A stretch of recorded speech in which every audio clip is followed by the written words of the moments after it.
parejas son de plastilina y cada una tiene puertas y ventanas adornadas con diferentes materiales. Hay puertas con cortinas de tela, de clips, con persianas. Los pájaros están hechos con cáscaras de huevos moldados.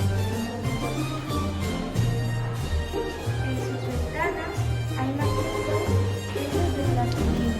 Sus balcones están hechos con espirales y palitos de dientes.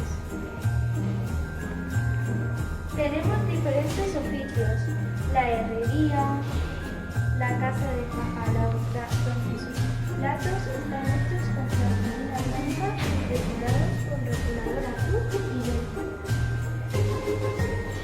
La frutería, la charcutería, la pescadería, la panadería y la tarafera.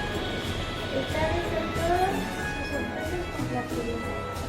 Todos los animales, gatos, ovejas, burros, pollos, gatos, cerdos, pescados, todos están hechos con plastilina de todo el mundo.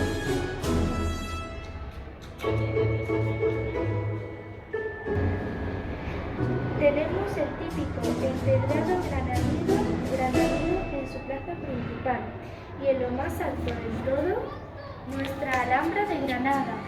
Desde el CEIP Gallego Bulín les